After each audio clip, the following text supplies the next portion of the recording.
Journey Narasimha క్షేత్రం. ఈ క్షేత్ర దర్శనం మన దేశంలో ఉన్న అన్ని ఆలయాల కంటే భిన్నం. 600 మీటర్ల లోతు నీటిలో ప్రయాణం. భారతదేశం ఆధ్యాత్మిక నిలయం. రొటీన్ పనులకు స్వస్తి చెప్పి మనస్సు ప్రశాంతత కోసం మనం విహారయాత్రలను చేస్తుంటాము.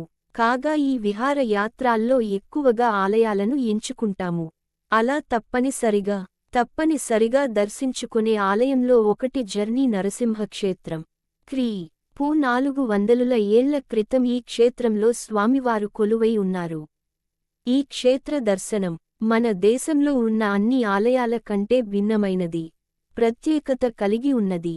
బీదర్, కర్ణాటక రాష్ట్రంలో మహారాష్ట్ర, తెలంగాణ సరిహద్దు ప్రాంతంలో ఉన్న ఒక జిల్లా. చుట్టూ కొండలు, పచ్చని ప్రశాంతమైన వాతావరణం నడుమ బీదర్కు దగ్గరలో ఉన్న మంగల్పేట్లో నరసింహ క్షేత్రం వెలసింది. ఈ క్షేత్రంలో ఉండే స్వామికి జల నరసింహుడు అనే పేరు. ఈ జరణి నరసింహ స్వామిని దర్శించుకోవాలంటే ఒక గుహలో మనిషి లోతుగా ప్రవహించే నీటిలో నడుచుకుంటూ వెళ్ళాలి. అలా 600 మీటర్లు లోపలికి నీటిగుండా ప్రయాణం చేస్తే గుడి వస్తుంది. జలనరసింహుడు అనే పేరు ఎలా వచ్చిందంటే, శివుడు ఈ కొండ గుహలో తపస్సులో ఉండగా జలాసుర అనే రాక్షసుడు సర్వవిధాల తపోభంగం కలిగించడానికి ప్రయత్నిస్తున్న సమయంలో నృసింహస్వామిగా అవతారమెత్తిన విష్ణుమూర్తి హిరణ్యకశిపుని ఖండించి అడవి ప్రాంతంలో సంచరిస్తుండగా శివుని వ్రత భంగం చూసి కోపోద్రిక్తుడై జలాసురుడిని నృసింహుడు ఖండించాడు.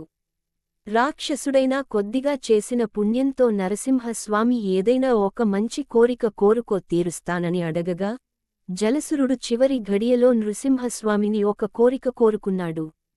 నువ్వు ఇక్కడ వెళ్లవాలి, నిన్ను నా పేరుతో కలిసి పిలవాలి, అదే వరంగా ఇవ్వమని జలసురుడు కోరాడట. జలసురుడి కోరిక తీర్చడం కోసం ఆ గుహలో వెలసిన నరసింహస్వామి అప్పటినుంచి జలానరసింహుడిగా కొలవబడుతున్నాడు.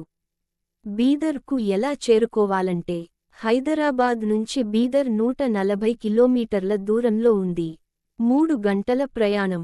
ఇక్కడకు చేరుకోవడానికి బస్సు, రైలు సదుపాయం కూడా కలదు.